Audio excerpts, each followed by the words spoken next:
Olá, seja bem-vindo a mais um vídeo do nosso canal. Aqui traduzimos testemunhos de pessoas que passaram por experiências de quase morte. Hoje, vamos conhecer a história de Rudy. Ele conta que morreu e viu o futuro da humanidade. Se você ainda não é inscrito no canal, inscreva-se agora. Ative o sininho de notificações para ser avisado a cada novo vídeo.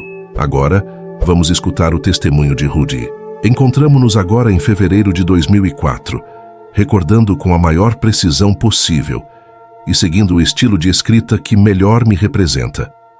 Apresento um relato completo das vivências que me marcaram há 33 anos atrás. É meu propósito documentar esses acontecimentos enquanto ainda possuo a capacidade para tal. É importante ressaltar que parte dessas memórias são episódios que eu preferiria jamais ter que reviver. Fiz inúmeros esforços para excluí-los da minha consciência ao longo dos anos. Dediquei-me a concentrar-me apenas nos momentos felizes, tentando ignorar as sombras que também fazem parte da minha história. Contudo, sou plenamente consciente de que a luz e a escuridão coexistem. Estes eventos aconteceram comigo, e estou eternamente vinculado a eles. Era 1971. Eu tinha 14 anos e estava vivenciando o verão após o meu primeiro ano do ensino médio. Pela terceira vez, candidatei-me para trabalhar em um acampamento de verão dos escoteiros. Nas duas primeiras tentativas, não fui selecionado. Naquele ano, como era minha última oportunidade, o diretor do acampamento finalmente me ofereceu uma vaga na cozinha do acampamento. Embora não fosse exatamente o que tinha em mente, fundamentei-me exatamente organizada todos os escoteiros. Era um domingo de sol, primeiro dia no acampamento. Foi realizado um teste de natação para que pudessem participar das atividades. O trabalho na cozinha era árduo, com pouco tempo livre, mas sendo um salva-vidas júnior certificado, ofereci-me para supervisionar os novos campistas durante seus testes de natação. A cada um dos guardas era fornecido um longo poste de alumínio, que servia como uma linha de vida em caso de necessidade de resgate. Os nadadores tinham que completar 2 voltas sem ajuda ao longo de um espaço delimitado. Para o teste, o lado aberto era demarcado por boias presas a uma corda. Nesse dia específico, observei vários grupos realizarem o teste sem problemas. No entanto, durante uma das avaliações, o menino de aproximadamente 13 anos começou a ter dificuldades e pediu ajuda. Bastava eu baixar o poste para que ele pudesse se agarrar e eu o puxaria para a segurança. Mas, movido pelo instinto e pelo treino de salvamento, saltei na água com os pés primeiro e as pernas abertas, como se estivesse montado em uma bicicleta. Rapidamente, agarrei o menino, virei de costas para mim e o coloquei em uma posição de transporte, com meu braço cruzando seu peito diagonalmente. Era uma forma de segurá-lo bastante firme, prevenindo que ele me agredisse caso entrasse em pânico. Considerando que ele se mostrava tranquilo e dado o desgaste que essa posição provocava, optei por mudá-lo para uma posição onde o segurava de outra forma. No entanto, essa mudança fez com que ele se sentisse menos seguro e ficasse ansioso. Em um momento de pânico, antes mesmo que eu pudesse reagir, ele me acertou um golpe na lateral da cabeça com um soco circular. O impacto foi intenso e me deixou atordoado, lutando para manter a consciência. Conforme minha consciência começava a me abandonar, senti-me afundando cada vez mais nas profundezas aquáticas. Devido ao esforço empregado ao transportar o jovem de volta, meu corpo clamava por oxigênio. Instintivamente, meu peito se expandia, forçando meus pulmões a inalarem água. Para minha surpresa, a sensação não era tão terrível quanto imaginei. Meus pulmões cheios aliviavam a pressão, mas no íntimo uma certeza sombria me assolava. Hoje seria o meu último dia. Percebi meus braços e meu corpo perderem força. Eu afundava, observando a água transitar do verde claro para o escuro profundo. O que estava acontecendo? Que visão era aquela? Parecia não fazer sentido. Creio que avistei pessoas correndo por um caminho de madeira. Aquilo era a água e estes eram os cais de madeira. O garoto que eu tentava salvar encontrava-se agora sozinho nas águas, olhando ao redor em desespero, chorando. Entendi então. Eu flutuava acima de tudo, observando o lago e os cais de uma perspectiva superior. Não conseguia me ver, pois estava submerso, mas como poderia estar vendo isso? Por que eu deveria estar a aproximadamente 15 metros acima da água? Queria voltar, meu lugar era lá embaixo. Como fazer para retornar? Como se um elástico estivesse preso às minhas costas e atingisse seu limite. Fui puxado ainda mais alto rumo ao céu. Caramba! O lago já não era mais visível. Encontrava-me entre as nuvens. A terra se distanciava de mim, tornando-se cada vez menor. Estava no espaço, a escuridão reinava, exceto pelas estrelas. Gradualmente, elas começaram a mover-se, criando estrias contra o pano de fundo negro e formando linhas de luz à medida que ganhava velocidade. Sentia-me deslocando para o fim do universo, com as estrelas zumbindo por mim. As luzes criavam um efeito de parede, semelhante ao drive de dobra de Star Trek. Eu me movia rapidamente, mais rápido do que seria possível, mas sem sentir nada além da visão. E então, a escuridão, negritude absoluta. Não via nada, não havia nada. Esforçava-me para enxergar algo, qualquer coisa. Isso me desagradava, sentia medo. Parecia estar em um universo desprovido de tudo, era imenso, sem fim e completamente vazio. Não havia mais ninguém, nada mais. Estava só. Não existia pessoa, vida, morte, amor, ódio, salvação. Havia apenas um vasto vazio, exceto por mim. A solidão dominava meus sentidos. Desejaria qualquer coisa. Por favor, não posso ficar aqui.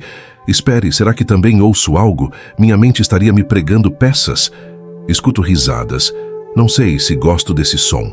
No entanto, avistei um ponto luminoso que gradualmente se expandia, mas não conseguia discernir o que de fato era. Simultaneamente, o som de risadas intensificava-se, ganhando volume à medida que a luz crescia. Começou a tomar uma forma definida. Meu espanto era palpável. Eu não queria acreditar no que meus olhos viam, parecia impossível. Diante de mim surgia um rosto, ou melhor, o que deveria ser um rosto, mas não era. Era difícil de reconhecer, pois o que se apresentava era um crânio que ria. Não era uma risada qualquer, mas sim macabra, zombeteira, como se deleitasse com o meu desespero. O som era aterrador, provocando arrepios. A entidade falante afirmava que eu permaneceria ali para sempre ao seu lado. Comecei a ouvir outras vozes aproximando-se, com tons conspiratórios carregados de maldade e ameaça. Parecia que o crânio as havia convocado, ou elas o seguiram. O medo me consumia. Sentia a presença delas me cercando, seres nascidos da escuridão. Embora invisíveis, sua presença era inequívoca, tão sombria quanto o vazio que me envolvia. O crânio mantinha sua risada malévola. De repente, senti algo me arranhar e morder, como se me experimentassem. Em seguida, fui atacado com garras e dentes, rasgando minha pele, como se desejassem despojar-me. A dor era insuportável. Supliquei por auxílio divino, pois não aguentava mais. Deus, por favor, me ajude, clamava em desespero. As agressões persistiam. Então lembrei-me de algo que um antigo padre da paróquia me dissera. O mal não pode permanecer na presença de Deus. Clamei. Senhor Jesus Cristo, ajude-me, por favor, me ajude. As investidas malignas diminuíram até cessarem completamente. As entidades sombrias recuaram para a escuridão. Estava sozinho outra vez na imensidão negra, mas aliviado. Momentos depois, outra luz aparecia. Implorava para que não fosse novamente o crânio. A luz aproximava-se, dividindo-se em múltiplos pontos luminosos. Ao se expandirem, tomavam a forma de bolhas de sabão, inúmeras, centenas, milhares, milhões delas. Até o episódio no qual eu passava por isso, meu anjo respondeu: revisa sua vida para ficar sua alma como sente ter. Eu me percebia uma pessoa cruel. Jamais me dei conta do quão profundamente minhas ações afetavam os outros. É essencial que você absorva o aprendizado desta experiência. Foi o que ouvi e eu absorvi, assumindo a responsabilidade pelos meus atos e expressando meu mais sincero arrependimento. Gostaria de revisitar esses momentos? Foi a questão que se seguiu. Neguei, compreendendo a lição que me foi transmitida, nutrindo a esperança de não ser avaliado de forma severa. Sua vida é julgada pelo juiz mais poderoso que existe, me disseram. E quando isso ocorreria? Já ocorreu. Esse juiz é você mesmo. Nesse momento tudo se esclareceu, sentindo como se um grande fardo fosse retirado de mim. Senti-me renovado, o processo de purificação havia terminado e eu me encontrava novamente na escuridão, mas não por muito tempo. Subitamente fui banhado por uma explosão de luz, como se uma porta se abrisse nas trevas. Diante de mim, faixas de luz branca intensa e brilhante se estendiam. Era uma luminosidade de uma pureza e alvura que jamais tinha presenciado, envolvendo-me como um manto. Luz de tal intensidade deveria ser insuportável à vista, mas não era. Emitia um calor e uma maravilha indescritíveis. A luz me envolvia com um brilho que transmitia um amor avassalador e uma paz interior. Era maravilhoso.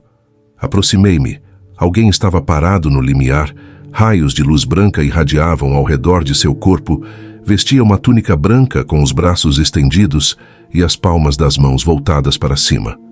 Por mais que tentasse, era impossível discernir seu rosto devido à intensidade da luz. Estávamos à sua espera, no entanto. Este não é o seu momento de permanecer aqui, disse a figura. Reconheci a voz, embora não conseguisse identificar a quem pertencia.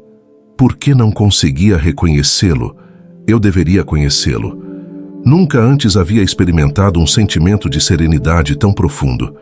Este lugar me agradava e eu sentia que se aceitasse sua mão, poderia ficar.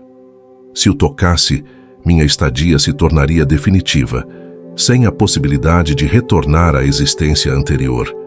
Eu não queria voltar. Estendi a mão em sua direção, mas não consegui tocá-lo. Antes de partir, você pode vislumbrar o futuro, ele indicou, gestualizando para sua esquerda, à minha direita. Notei uma mesa branca de pedra, talvez mármore. Sobre a mesa repousava uma gela dourada e plana, repleta de um líquido semelhante a óleo ou água, cuja superfície escura refletia imagens vagas. Atrás da mesa, 3 anciãos trajando vestes alvas me observavam. 2 estavam sentados, enquanto o terceiro permanecia de pé, ao lado de um objeto que remetia a uma coluna ou púlpito, possivelmente com um livro repousando sobre ele. Eles acenam para que me aproxime e assim o faço. Olhe dentro da tigela e veja o futuro da humanidade, dizem-me. Ao fitar o líquido negro, cenas de devastação se revelam diante de meus olhos. Cidades em chamas, um espetáculo terrível. Desvio o olhar recentemente a testemunhar tal destruição me expõe a isso. Desejamos que você leve uma mensagem à humanidade, explicam. Mas sou apenas um indivíduo, penso, questionando sobre o impacto que poderia ter. Divulgue a mensagem, incentivam, reconhecendo algo em mim. Você possui uma habilidade especial, aludem, falando sobre os meus sentidos paranormais. Vou lhe fazer uma pergunta. A resposta que der será definitiva, sem possibilidade de mudança posterior, compreende? Sim, compreendo. Qual seria a indagação? Deseja manter esses poderes que possui e a capacidade de vislumbrar o futuro? De imediato, minha resposta é não. Desejo apenas a normalidade. Então assim será, concluem, retirando-me dali. Encontro-me novamente diante do homem de túnica branca que impede minha passagem. O desejo de adentrar aquele lugar maravilhoso cresce em mim. Posso ficar? Você ainda tem tarefas a cumprir. Não é sua hora de permanecer aqui, responde ele. Insisto, implorando por permissão para ficar. Vou lhe mostrar algo, diz ele. Então, do escuro surgem 3 bolhas semelhantes às que vi anteriormente. Conforme se aproximam, reconheço os rostos de 3 crianças, 2 meninos e uma menina. Quem seriam eles? São seus filhos, revela. Mas como se tenho apenas 14 anos e não tenho filhos? Você os terá, e estes são eles. Veja, você precisa voltar para que eles venham a existir, explicam. Observando-os, noto que uma das bolhas se distingue das outras. Por quê? Está separada, ele nunca nasce. É seu filho, mas permanecerá aqui, explicam. Como isso é possível? Ele não nasce, mas é meu filho? Um dia você entenderá. Lembre-se de que, embora ele fique aqui, ele existe e ama você, afirmam. Com essas palavras, as outras duas crianças se afastam, diminuindo até desaparecerem. Agora é hora de você voltar, dizem. Tento tocá-lo mais uma vez, mas sou puxado para trás. A luz se estreita, afastando-se cada vez mais. Novamente me encontro envolto em trevas, retrocedendo. Percebo que estou a caminho de volta. Então, com um estalo, retorno ao meu corpo. Descubro-me sentado no fundo do lago, imerso na lama. Preciso emergir em busca de ar. Minhas pernas se dobram. Meus braços começam a remar em direção à superfície. Será que conseguirei? Duvido da minha capacidade. A distância até o ar parece ser de 3 a 4 metros. O oxigênio se faz necessário. Com o esforço, finalmente sinto o ar roçar minha mão direita. Após mais alguns movimentos, rompo a superfície da água. Imediatamente, expulso a água dos meus pulmões. O garoto que estava nadando parece aterrorizado. Vejo o pavor em seus olhos. Ele começa a me auxiliar. Que ironia! Ainda tonto e ofegante, devagar consigo respirar melhor, e isso me revigora. Um dos instrutores seniores do balneário corre em nossa direção pelo cais. Rapidamente retomo o esforço para levar o menino até a margem. Estou exausto, mas de alguma forma consigo completar a tarefa. O garoto diz: "Eu estava te ajudando."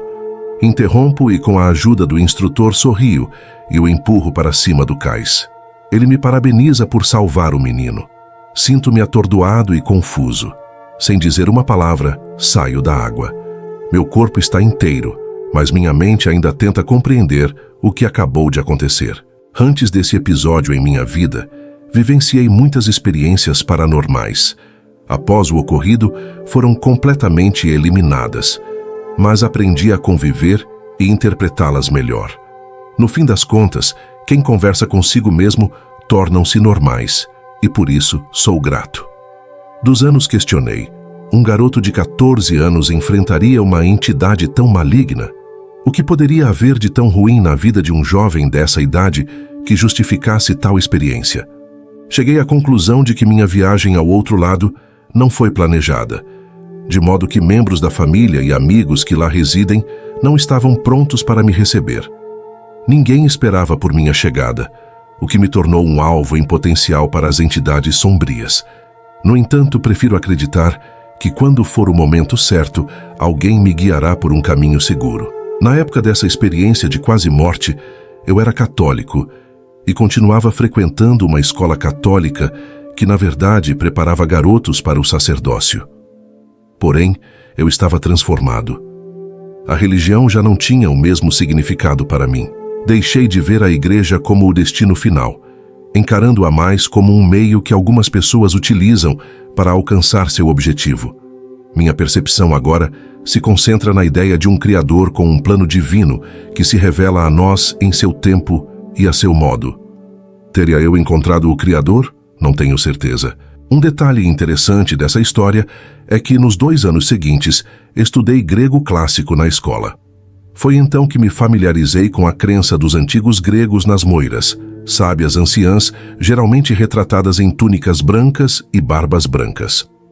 Se bem me lembro, eram 3. Uma determinava o momento do nascimento de uma pessoa, outra o momento de sua morte, e a terceira media a vida do indivíduo. Confesso que a semelhança com minha experiência de quase morte me perturbou quando tomei conhecimento disso. Teria eu dialogado com as moiras? Anos mais tarde conheci a mulher com quem me casaria, embora ela ainda não acredite em mim. No instante em que a vi, minha cabeça ecoou como uma mola liberando sua energia. Soube instantaneamente que havia encontrado minha futura esposa. E conforme previsto, tivemos 3 filhos, embora um tenha sido um aborto espontâneo e não tenha nascido. Com isso, de fato, passei a compreender o que mais aprendi. Sei que nossas ações impactam os outros de maneira positiva e negativa, e que no próximo estágio vamos valorizar esse fato. Reconheço que existem de fato maldade e bondade, escuridão e luz, sofrimento e serenidade. Compreendo que a humanidade possui a capacidade de se autodestruir. Mas acima de tudo, sei que nossas almas, nosso ser, aquilo que somos, não morre. A jornada continua para nós. Além deste mundo, no mínimo adquirimos uma nova perspectiva no próximo estágio. Mesmo que não seja um entendimento completo de todas as coisas, enquanto buscamos a solução para a equação da vida, podemos retornar a este mundo em uma nova instância, mas mantendo a essência de nossa existência. Gosto de pensar que nascemos de novo com aquelas almas com as quais escolhemos viajar. Foi assim que reconheci minha esposa ao vê-la pela primeira vez. E assim é, após cada vida que vivemos. Nos tornamos mais fortes e verdadeiros, temperados por nossas experiências, até que possamos completar nossa jornada e nascermos verdadeiramente. E aí, o que achou dessa incrível história? Deixe sua opinião nos comentários. Não esqueça de se inscrever no canal.